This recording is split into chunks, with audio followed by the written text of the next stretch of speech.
마가복음 1장 14절 15절의 말씀을 제가 봉독하겠습니다. 마가복음 1장 14절 15절입니다. 요한이 잡힌 후 예수께서 갈릴리에 오셔서 하나님의 복음을 전파하여 이르시되 때가 찼고 하나님의 나라가 가까이 왔으니 회개하고 복음을 믿으라 하시더라. 아멘. 우리 옆 사람들하고 이렇게 다시 한번 인사할까요? 우리 도움은 오직 하나님이십니다. 우리 도움이 오직 하나님이신 줄로 믿습니다. 오늘도 예배 가운데 함께하는 모든 분들 축복합니다. 하나님의 크신 은혜가 함께하기를 축원합니다. 신구약 성경이 말씀하고자 하는 것은 오직 하나입니다. 우리 주 예수 그리스도, 그분을 소개해주고 있습니다. 조금 더 자세하게 이야기하면 성경을 둘로 나눠서 구약의 말씀은 오실 우리 주 예수 그리스도에 대하여 예언해 주고 있습니다. 그리고 신약은 우리 가운데 오신 우리 주 예수 그리스도, 특별히 그분의 삶을 통해서, 그분의 말씀과 사역을 통해서 그분이 누구인가, 그분이 우리 가운데 무슨 일을 이루셨는가, 그리고 그분을 통해서 이루어진 이 땅의 성도들과 그리고 세우신 교회의 역사를 우리 가운데 보여주고 있습니다. 우리가 신구약 성경을 통해서 언제나 예수님을 만나고 예수님을 배울 수 있어야 하며, 그분의 삶과 사역과 그 안에 담긴 교훈을 통하여 하나님의 뜻하신 바 역사심을 깨닫는 것, 그것이 오늘 우리에게 주어진 가장 중요한 신앙의 과제다 이야기할 수 있습니다. 여러분, 성경은 단순히 2000년 전, 3000년 전, 또 그 이전의 이스라엘 역사를 배우기 위해서 우리에게 주어진 책이 아닙니다. 또한 성경은 우리에게 어떻게 살아야 될지 단순히 도덕적인 삶의 기준을 알려주고 소개해주고 있지만도 않습니다. 그것을 뛰어넘어서 성경이 언제나 우리에게 말씀하시는 바는 예수 그리스도, 그분이 누구인가, 그분이 이 땅에 오셔서 우리에게 무엇을 행하셨는가, 그분을 통해서 우리는 어떠한 유익을 얻게 되었고 어떠한 삶을 이루게 되었는가, 그것을 성경은 말씀해 주고 있습니다. 한마디로 성경은 죄인된 우리를 구원하시기 위해서 이 땅에 오신 예수님, 그분이 하신 일과 그분의 삶과 그분의 사역과 그 모든 증거들을 통해서 우리의 구원자로서 그분이 이루신 그 놀라운 역사, 그 놀라운 능력을 우리 가운데 보여주고 있습니다. 그래서 우리는 성경을 통해서 그분을 만나는 것, 그분을 배우고 깨닫는 것, 그분의 행하신 바 그 놀라운 일을 통해서 우리의 구원이 우리 가운데 있음을 깨닫고 믿음으로 아멘할 수 있는 것, 거기에 진정한 믿음의 가치가 있고 우리에게 주어진 놀라운 복음의 능력을 경험할 수 있게 되는 것이라 이야기할 수 있습니다. 오늘 우리가 읽은 말씀은 예수님의 삶과 사역을 가장 구체적으로 기록해 주신 사복음서 중에서도 가장 먼저 쓰여졌다 이야기하는 마가복음에 예수님의 공생의 사역을 시작하면서 그분이 하셨던 가장 첫 번째 말씀을 기록해 주고 있습니다. 요한이 잡힌 후 예수께서 갈릴리에 오셔서 하나님의 복음을 전파하시며 이르시되 때가 찼고 하나님의 나라가 가까웠으니 회개하고 복음을 믿으라 하시더라. 그분이 행하신 하나님 나라의 복음을 전파하시고 복음을 믿으라 말씀하셨다는 겁니다. 그렇다고 한다면 복음이 뭡니까? 무엇이 복음입니까? 국어사전에 보면 복음을 이렇게 설명해 주고 있습니다. 그리스도가 죽음으로써 인류를 구원한다는 기쁜 소식, 이렇게 되어 있습니다. 어찌 보면 성경이 말씀하고자 하는 복음의 의미를 합주적으로 잘 담아주고 있는데요, 복음이란 예수 그리스도의 그 십자가의 사건을 통해서 이루신 놀라운 구원의 소식, 기쁨의 소식, 오늘 복된 소리라 이야기할 수 있습니다. 한자로 풀어보면 복복자의 소리, 음자를 써서 복된 소리다. 즉 다른 말로 하면 좋은 소식이다 이야기하지요. 굿뉴스 이렇게 이야기하는데요. 이러한 좋은 소식의 모습을 가장 잘 표현해주고 있는 내용이 예수님이 이 땅에 오셨을 때 마리아가 예수님을 출산하고 그 베들레헴 마구간 말구유에 누워있던 아기의 탄생을 천사가 들에서 양을 지키는 목자들에게 나타나서 전할 때에 누가복음 2장 10절에서 이렇게 말씀해주고 있습니다. 천사가 이르되 무서워하지 말라. 보라 내가 온 백성에게 미칠 큰 기쁨의 좋은 소식을 너에게 전하노라. 온 백성에게 미칠 큰 기쁨의 좋은 소식을 너에게 전한다. 그것은 바로 예수님의 탄생의 소식이요. 이제 그분을 통해서 이루어질 하나님의 놀라운 구원의 역사를 담아주고 있는 그와 같은 이야기지요.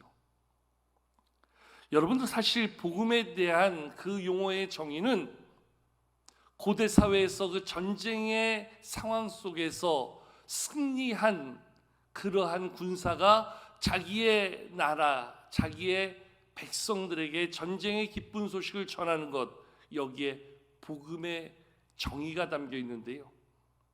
고대 사회에서 부족과 부족이 싸움을 하지요. 민족과 민족이 싸움을 합니다.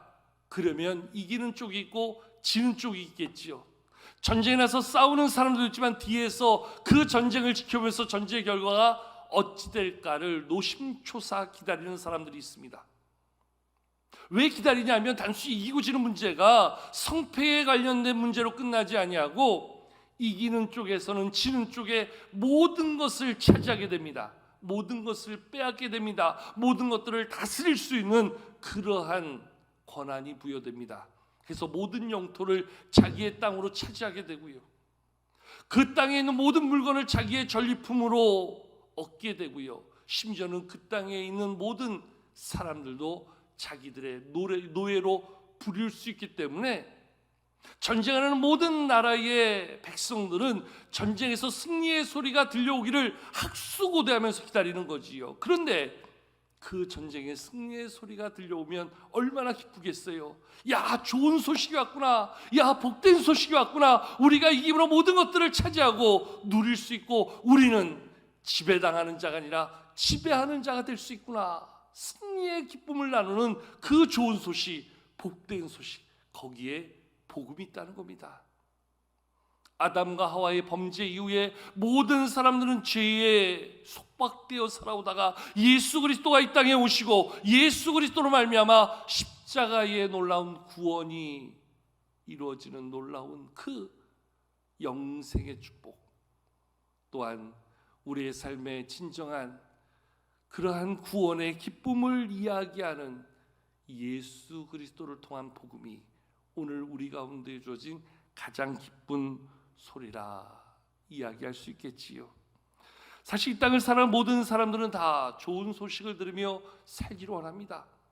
삶의 지경에서 만나는 모든 문제들이 변화되어지고 바뀌어지고 새로워져서 그것이 내 안에 좋은 소식이 되고 내가 기뻐할 만한 그러한 이야기들이 되기를 원합니다. 근데 사실 오늘 이 땅을 살아가는 모든 사람들의 삶의 자리가 다 틀리잖아요. 여러 가지 삶의 문제들이 다 다르잖아요. 그러니까 들려오는 좋은 소식의 가치는 다 다를 수밖에 없어요. 예를 들면 병든 자에게는 가장 좋은 소식, 복된 소식이 뭘까요? 당신 다 낫습니다. 이제 깨끗합니다. 당신 이제 더 이상 질병으로 고통받을 필요가 없습니다. 완치됐습니다. 이 완치 판정의 의사의 소리만큼 좋은 게 어디 있겠어요? 그게 복음이지요. 어떤 사람은 정말로 가난해요. 가진 게 없고 쓸 게 없어요. 그런데 이 사람에게 새로운 물질의 복을 얻을 수 있는 기회와 방법을 듣게 된다면 그것보다 더 좋은 소식이 어디 있겠어요? 대학을 진학하고 원하는 회사에 취직을 하고자 하는 사람에게 합격 통지의 소식만큼 더 이상 좋은 복음이 어디 있겠어요? 예를 들면 우리 사회 오늘 우리가 겪고 있는 이 코로나 팬데믹 가운데 이 코로나의 종식이 선언될 수 있다면 아마 그거는 우리 모두가, 아니 전 세계가 기뻐할 만한 그러한 일이 되겠지요. 연세 드신 분 중에서 고향 땅을 떠나오고 70년 넘게 지금 그 땅을 밟지 못하는 그러한 분들에게 만약에 통일의 소식이 주어진다면, 그래서 마음껏 고향에 발을 디딜 수 있는 그러한 소식이 주어진다면, 그거보다 더 기쁜 복된 소식은 없지 않겠습니까? 내가 지금 가지고 있는 삶의 자리, 내 삶의 상황에 따라서 이 복음의 소리는 다 다르게 들려줄 수 있을 거예요. 어쩌면 우리는 그것을 듣기 위하여 하나님 앞에 간절히 매달리고 기도하고 우리의 간구를 아뢰일 수도 있지요. 심지어 어떤 경우에는 그것을 얻기 위하여 오늘도 하나님 앞에 나오고 오늘도 예배하는 자로 이 자리에 있지는 않습니까? 사실 조금 위험한 얘기긴 한데, 어쩌면 우리는 그러한 기복신앙의 모습으로 내 문제만 해결될 수 있다면, 내가 바라는 것만 이룰 수 있다면, 오늘도 내가 소망하는 것이 내 안에서 나에게 기쁜 소식을 줄 수 있다면, 점을 치러 가는 사람도 있고 절에 가는 사람도 있고 누구 어디 용하다 하면 거기에 쫓아다니고, 그 가운데 선택되어진 것 하나가 오늘 하나님이고 예배라고 한다면, 물론 그런 분들은 없으시겠지만 그러한 신앙은 기복신앙에 불과한 것이지요.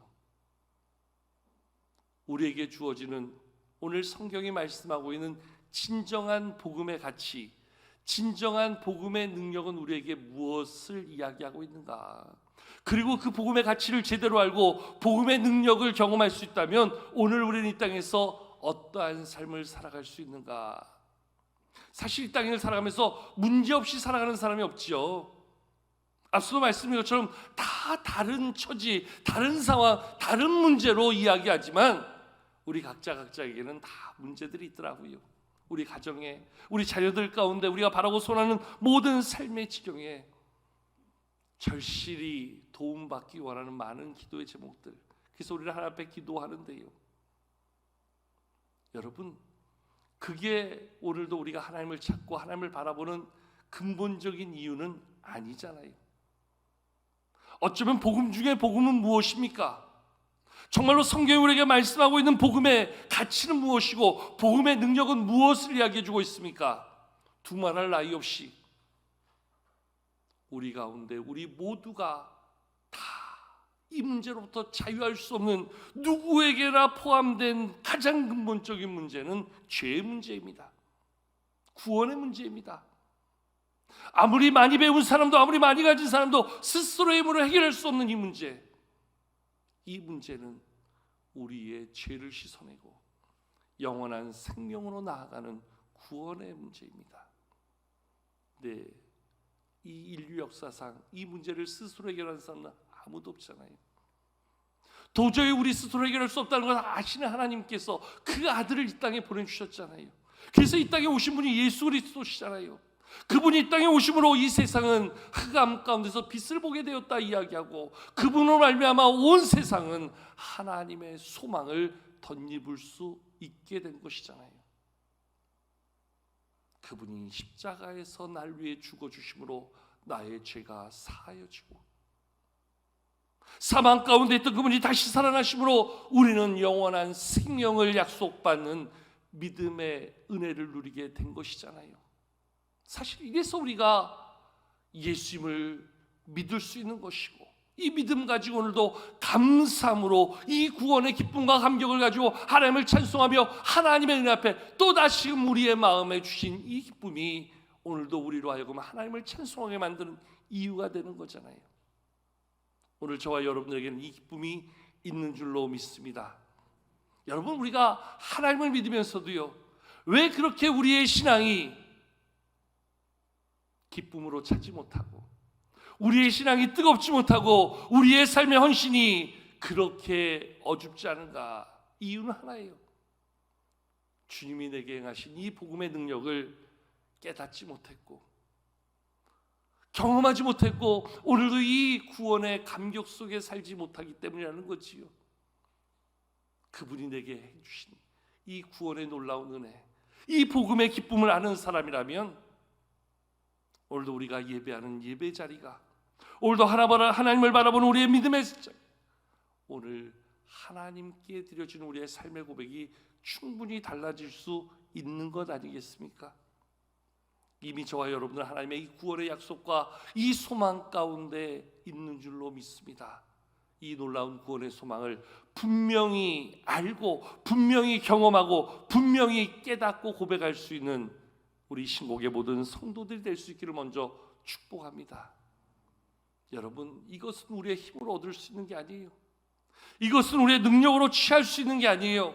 이것은 그저 내가 수고함으로 이루는 것이 아니라 전적인 하나님의 은혜 가운데 주어진 축복이라는 거예요. 연약한 나, 아무것도 내세울 수 없는 나, 누구보다도 초라한 나인데 그러한 나에게 하나님이 구원의 은혜를 베풀어 주셨어요. 내 죄를 사하여 주셨어요. 오늘도 나에게 영생의 소망을 가지고 살아갈 수 있게 하셨어요.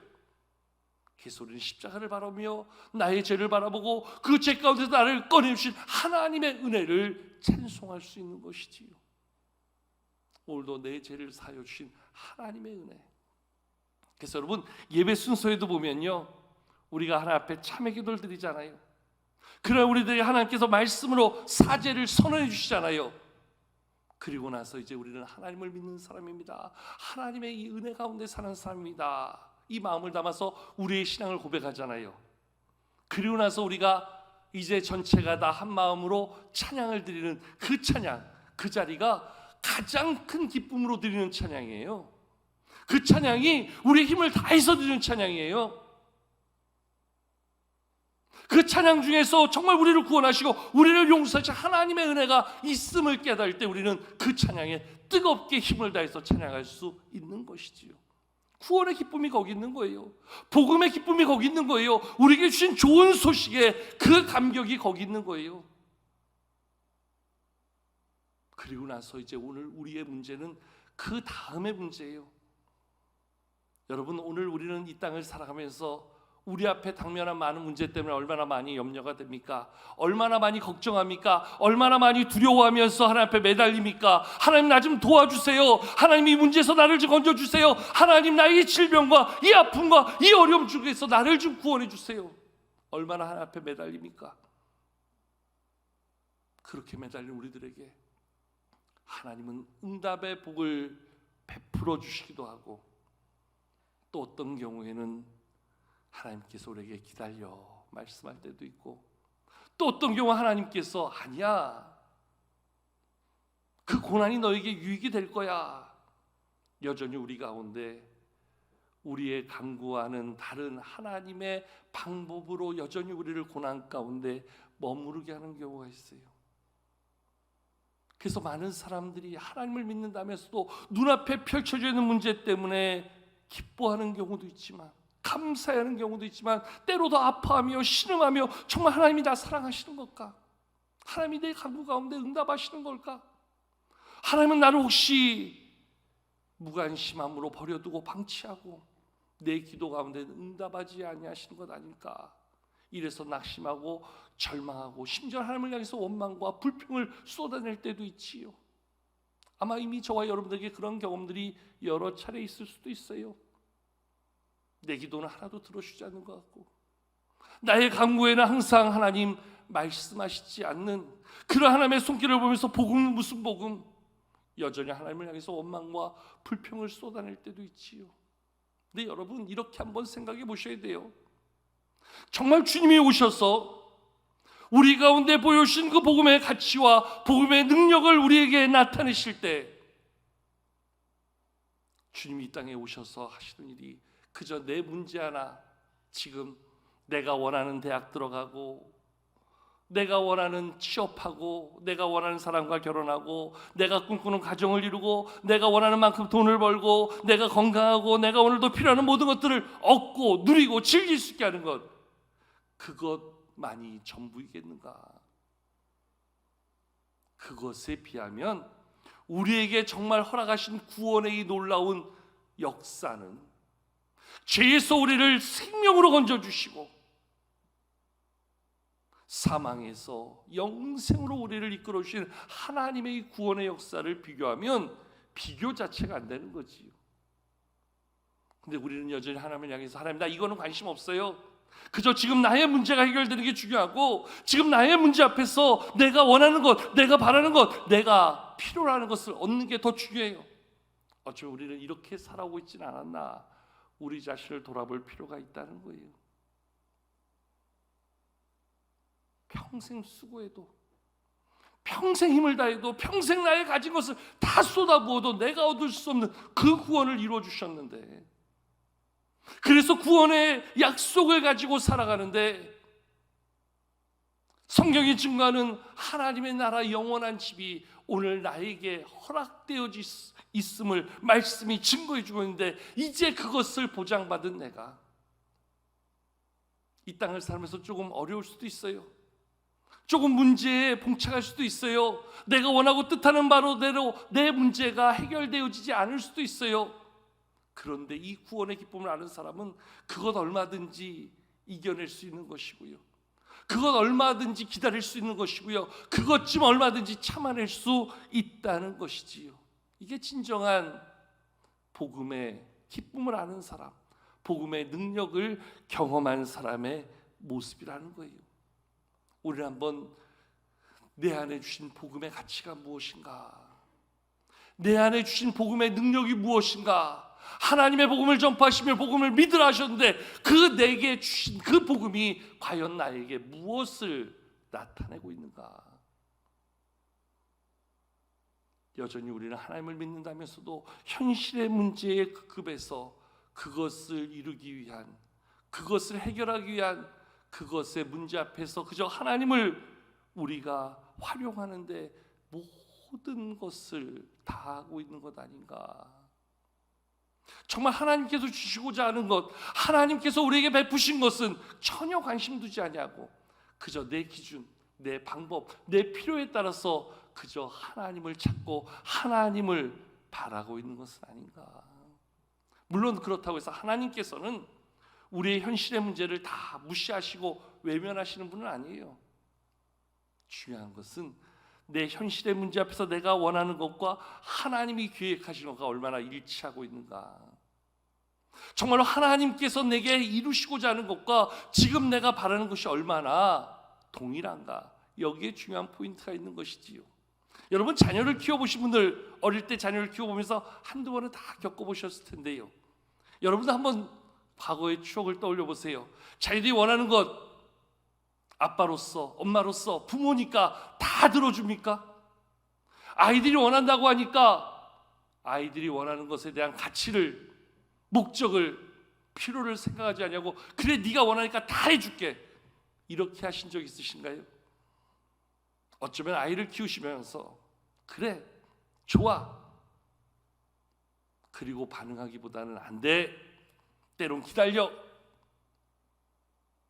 아이가 이해하지 못해 울더라도 그것을 달래가면서도 오히려 그때를 기다리게 하고 오히려 그때 그 방법을 다른 것으로 돌려서 설명해 주려고 하는 그러한 부모의 모습이 우리 가운데 있었던 기억이 있을 것입니다. 아이들이 원한다고 해서 그것이 다 좋은 것은 아니잖아요. 아이들이 필요로 한다고 해서 그걸 다 해주는 것이 좋은 부모가 아니잖아요. 아이들은 언제나 자기의 필요에 의해서 원하고 자기의 필요에 따라서 필요로 하지만, 부모는 그것을 보면서 자기의 경험과 또한 모든 상황을 통해서 이거는 위험해, 안 돼, 이것은 지금 아니야, 조금 더 기다려야 돼, 얼마든지 우리 가운데 그렇게 반응할 수 있는 거잖아요. 우리는 당장 이게 필요하다 그래서, 우리는 당장 이게 중요하다 그래서, 우리는 당장 이 문제가 해결되어져야 된다 그래서 하나님 앞에서 우리의 필요를 얘기하지만, 하나님께서 어쩌면 우리를 향해서 내가 모르는 상황, 내가 모르는 하나님의 계획 앞에서 아니야, 조금 더 기다려봐, 아니야, 그건 안 되는 거야, 우리에게 그렇게 말씀하신다면 우리는 어떻게 반응 것이 합당하실런지요. 하나님께서는 우리에게 정말 모든 것을 해주시는 분 아닙니까? 하나님께서 우리에게 모든 것을 가장 좋은 것으로 주실 수 있는 분 아닙니까? 그럼에도 불구하고 우리 하나님이 안 주신다면, 그럼에도 불구하고 우리 하나님이 기다리라고 한다면 거기에는 또 다른 뜻이 있고, 거기에는 또 다른 하나님의 우리가 알지 못하는 좋은 소식이 감춰져 있는 것 아니겠습니까?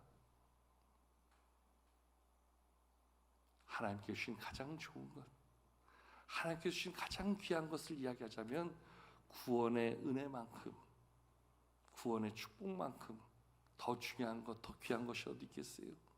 이미 우리는 그것을 얻은 자예요. 이미 그것을 우리는 마음에 담고 살아가는 자예요. 그 가치를 알 때 우리는 눈앞에 있는 상황에서 하나님의 뜻, 하나님의 말씀 앞에 얼마든지 아멘으로 모든 것을 수용할 수 있고, 하나님의 뜻하신 바를 우리가 따라갈 수 있는 그러한 모습이 우리 가운데 있을 수 있는 것 아니겠어요? 꼭 내가 원하는 것이, 내가 필요라고 바라는 것이 뭐든지 나에게 유익한 것이 아니라 그 안에 감춰있는 하나님의 뜻을 본다면, 때론 그것이 내 원하는 뜻대로 되지 않는다래도 그 안에 담겨있는 하나님의 놀라운 역사를 바라면서 또 다른 아멘의 은혜가 우리 가운데 충분히 있게 될 줄로 믿습니다. 특별히 오늘 말씀을 보면, 여러분 성경, 특별히 신약성경에는 4권의 복음서가 있습니다. 이 복음서는요, 내가 경험한 예수님의 삶과 사역과 그분의 말씀과 그 교훈을 기록해 주고 있는데요, 각각의 저자의 이름을 따서 마태가 경험한 예수님, 또 마가가 경험한 예수님, 누가가 경험한 예수님, 요한이 경험한 예수님을 기록해 주고 있어요. 오늘 성경이 특별히 복음서가 쓰여진 이유를 보면 그 사도행전 1장에서 나오는데요, 예수님께서 승천하시면서 너희들이 승천하신 예수님을 본 모습 그대로 예수님 다시 오실 것이다, 천사들이 알려주는데, 그래서 예수님 곧 오실 줄 알고 그들이 믿음 안에 살지요, 하나님의 약속 가운데 살지요. 그런데 예수님의 오심이 점점 그들의 기준으로 늦어지면서 예수님을 직접 보고 예수님의 말씀을 듣고 예수님을 경험했던 사람들이 1명, 2명 이 땅을 떠나가는 거예요. 야, 이러다 예수님을 본 사람들이 다 없어지겠다, 예수님의 말씀을 직접 들은 사람들이 다 이 땅에 떠나가겠다, 나라도 내가 만난 예수님을, 내가 경험한 예수님을 내 안에 주신 그 복음의 기쁨을 담아서 이 말씀을 기록해야 되겠다. 그래서 마태가 기록한 책이 마태복음이에요. 누가가 기록한 책이 누가복음이고요, 마가와 요한이 기록한 책이 마가복음, 요한복음이고요. 사실 성경을 정경화하는 과정에서 마태, 마가, 누가, 요한복음이 정경으로 채택되어지고 그 외에도 예수님을 경험했던 다른 제자들, 그 당시에 예수님을 가까이 했던, 예를 들면 뭐 빌립이라든지 도마라든지 뭐 니고데모, 빌립, 바돌로메, 심지어 베드로도 각각의 자기 이름을 적은 복음서를 썼어요. 근데 그것은 이제 여러 가지 그들의 주장이 일반적인 부분에서 벗어나면서 정경으로 채택되어지는 부분에서 빠지게 되고요, 오늘 4권의 복음서가 기록이 되어졌는데, 오늘 예수님을 가까이에서 경험하고 예수님의 말씀을 통해서 큰 은혜와 도전을 받은 사람들이 자기의 복음서를 쓸 수 있었다라고 한다면, 적어도 오늘 우리도 내 평생에 내가 만난 예수님, 나의 삶에 말씀하시고 은혜 주시고 내 안에 역사하신 예수님을 나의 고백으로 기록해 놓을 수 있는 나의 복음서가 필요하다는 거지요. 그렇다고 해서 오늘도 손으로 우리가 예수님에 대해서 글을 써서 책을 만들라는 게 아니라, 내 안에 경험되어진 나의 예수님을 나의 삶에 겹겹이 담아서 오늘 내 안에 담긴 나의 복음을 오늘도 내 안에 만들어가고, 그것으로 오늘도 누군가에게 하나님의 복음을 전할 수 있는 그러한 삶을 살 수 있는 것, 거기에 진정한 복음을 경험한 자의 모습이 필요하다는 거지요. 그런 의미에서 우리 모두는 다 나의 복음서가 필요하고요, 우리 교회는 우리 교회 가운데 주시고 우리 교회 가운데 역사하신 하나님의 역사를 기록할 수 있는 그러한 우리 교회의 복음서, 이것을 써내려가는 것이 오늘 우리가 이룰 우리의 귀한 사명 가운데 하나님을 우리는 고백할 수 있어야 된다는 거지요. 오늘 이 복음의 놀라운 가치가 무엇입니까? 복음의 놀라운 능력이 무엇입니까? 그것을 통해서 내가 기록해야 될 내 안에 나의 복음은 무엇이어야 됩니까? 오늘도 다시금 하나님의 복음으로 우리를 채우고 그 복음의 능력 안에서 우리가 살아감을 기뻐하며 때로 우리의 삶에 우리가 원하는 것들이 우리 뜻대로 되어지지 못하고 때로는 어긋나며 때로는 늦어질 때에도 하나님의 구원의 그 놀라운 기쁜 소식 앞에서 참고 기다리며 이겨내며 하나님의 영광을 선포함이 우리 가운데 마땅한 성도의 모습인 줄로 믿습니다. 이 복음에 합당하게 우리의 삶을 세워가며 복음의 선한 증거를 이루어가는 데 힘쓰는 우리 모든 성도님들 될 수 있기를 주님의 이름으로 간절히 축복합니다.